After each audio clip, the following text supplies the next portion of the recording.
What's up, everybody? Josh Jones here. We are back for another video. It's been a while since I've been on YouTube, and again, I keep promising this every time that we're gonna get back with the long form content. But today we are training push and arms. So today's gonna be a little bit of chest, a little bit of shoulders, a little bit of arms. I did start to switch some things up a little bit, so I'm now training arms 3 times a week. So instead of having a dedicated arm day, I'm hitting arms on all of my upper days. So on my first push day of the week, I'm hitting a little bit of arms, one tricep, one bicep movement. Back day, same thing. And then for my second push day, we're hitting a little bit of arms. You good, brother? So yeah, we're just gonna get right after it. It's gonna be a pretty quick one today. So let's stay tuned and let's get after it. We are gonna start with rear delts first. I think that most people neglect their rear delts because they save it for the end of the workout. So if you wanna maximize your rear delt growth, start with your weakest body parts first and then work your way into the workout with exercises that are a little bit stronger for you, and then just kind of go from there, and then you'll start to see a lot more progress.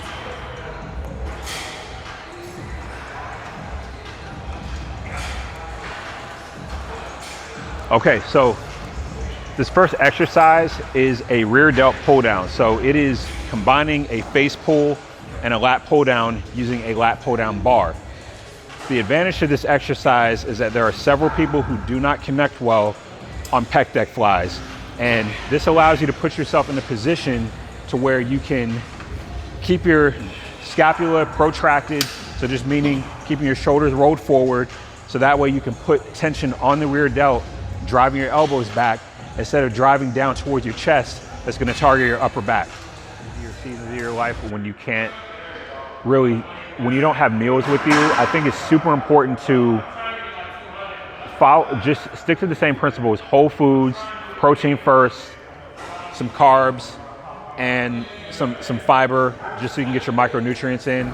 Because sometimes sticking to a meal plan, I'm always a big advocate for meal plans with meal swaps, but there are those times where you need to be able to grab something on the go, and everyone doesn't always have time to sit down for a meal, so you want to grab something that's simple to put together, so that way you can stay on top of your calorie targets and drive progress towards your goals. We are going to do some chest movements. So we're going to start off with a cable chest press fly. It's a nice little variation to get some blood in the pecs before I get into a heavier pressing movement. Warms up the joints, keeps everything out of my shoulder, and gets a nice little pump. So we're just trying to put blood in the chest. So as you see when I start here, a couple tips for the chest. A lot of people, when they do any sort of cable fly or pec deck fly, as soon as they get here, they start caving their chest in. That's doing nothing for your chest. What you want to do is that you want to keep your chest lifted to the sky the entire time, and you want to drive your upper arm across your pec. And that's what's going to fully shorten the pec. And then you want to get a deep stretch at the bottom here and repeat the exercise as needed. Movement. Keep your sternum lifted, and imagine yourself trying to touch your elbows together. It doesn't matter if you touch your hands together. That doesn't matter much. You want to connect your elbows together, and as you can see here in the middle, my chest is fully shortened. I'm in an extended growth phase.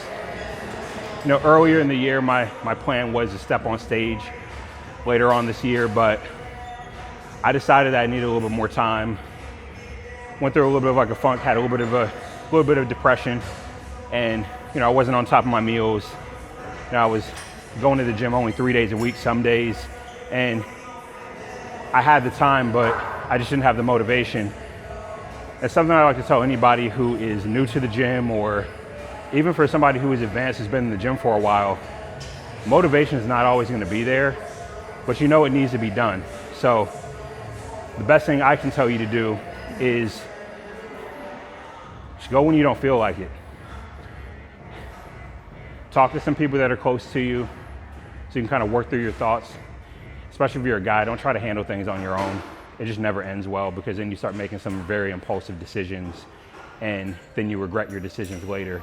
So I would say find a therapist if you can, because the gym is not therapy.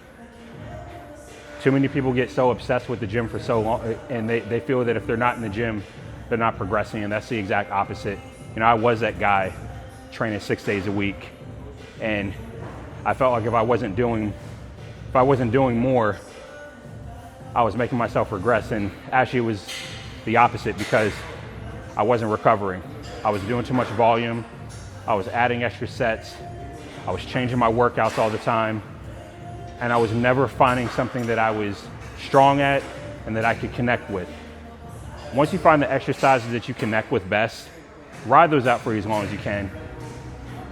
Forget what you see on social media, these influencers who are 160 pounds soaking wet, who have never won a show in their life or have never built a physique that's worth speaking about. Stick to the same exercises. Don't worry about what's optimal and what's not, and just get after it. You know what I like about this machine is it allows me to converge my chest and get fully shorten the pec and get a deep stretch at the bottom, but I'm in a fixed position. So I'm not worried about having to stabilize everything else. I'm able to just focus on contracting my chest, and I just like the resistance curve on this machine where it starts to get a little bit heavy in the mid-range and then it starts to drop off towards the top. And I feel like that's like one of the best ways to focus on tension on an exercise, is how the resistance curve is set on a specific machine. Dumbbells, they're great. I think there is a different look with dumbbells, and you should always do free weights. But when you don't have a spotter with you, it's better to use a machine because you're safer, and again, you're not gonna put yourself at risk for an injury. I like to do 1 or 2 warm-up sets before I get to a real working set. And again, all we're doing here, we are just trying to get blood in the muscle, perfect the movement pattern, and get the central nervous system ready for the weight we are gonna use. Keep it simple with your warm-ups. You don't need to be doing 10 to 15 reps every warm-up, because all you're doing is fatiguing yourself and wasting time.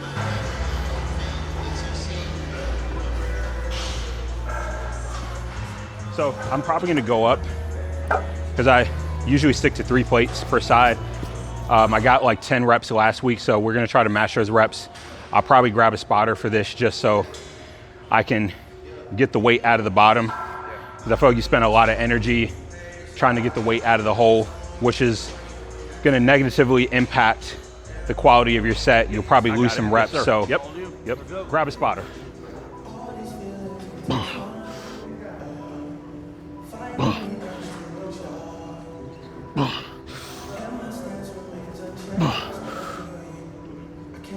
You got it, man. Push it. It's all you. Go.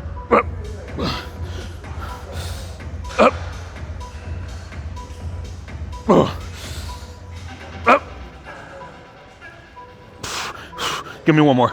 Let's go. All you. You got it. Let's go. Oh, shit. What's up, man? Thank you, sir. Appreciate it. That was a good set.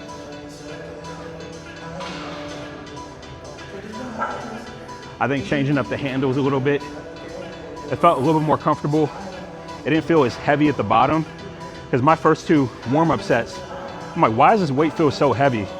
And all it is just adjusting the hand placement or the handles, because it's more in line with my chest. And I don't feel like I have to put myself into a weird position once I start getting deeper in the bottom, which again, we don't want to get hurt here. Do a back off set, because back off sets are like cardio. They're a little bit more fatiguing. The weight is a little bit lighter and you're doing more reps, but sometimes I'd rather milk the weight that I'm using now and just try to get stronger with it, increase my reps, or even try to match the reps that I was doing before. And if I don't hit it, no big deal. I have something to work towards the following week. Okay, so we just got done with our first set of side lateral raises. I like to put them towards the end of my workout, but you could also put them towards the beginning. I actually do that on my other push day, because you can never have too much rear, you can never have too much side delt. And if you are somebody who has terrible shoulders, spam the hell out of them, because that's how they're gonna grow. Shoulders tend to recover a lot faster, so you can hit them multiple times out the week, and it's not gonna affect your recovery. And the more frequency you get on a movement, the better you're able to perfect your execution, and you're gonna drive more and more stimulus to that muscle.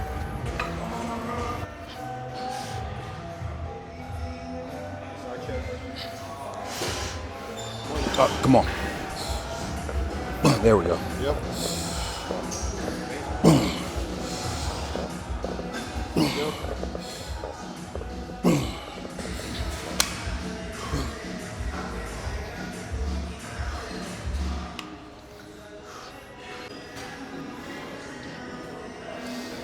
Got one more. We got one more set.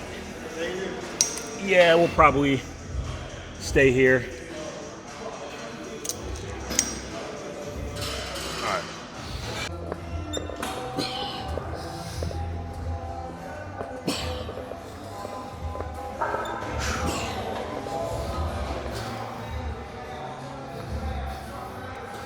We're gonna do one tricep movement, maybe two. I'm still kind of figuring that out. We're gonna do something that's gonna target the long head of the tricep, which is weak for me, and then we'll do like a press down variation, and then that'll conclude our workout.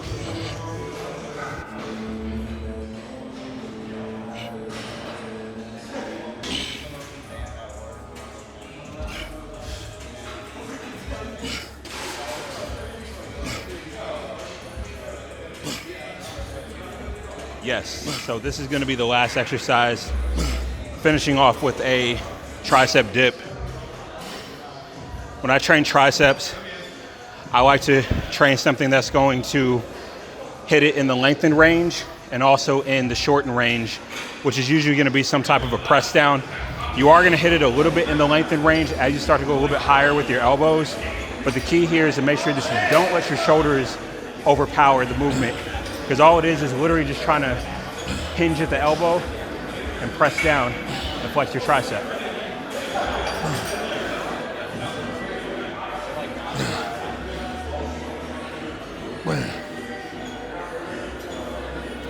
Okay, so this is the last set. This is gonna conclude our workout. I figured I'd do a little bit more tricep work because that's a weak body part, and we're doing 3 sets here. I'm gonna try to aim for about 15 reps on this last set, and then we'll do some posing and wrap everything up.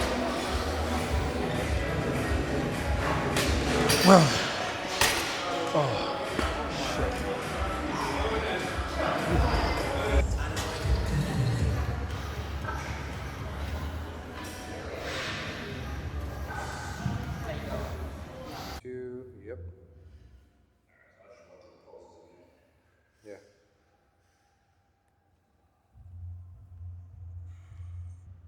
Mm-hmm.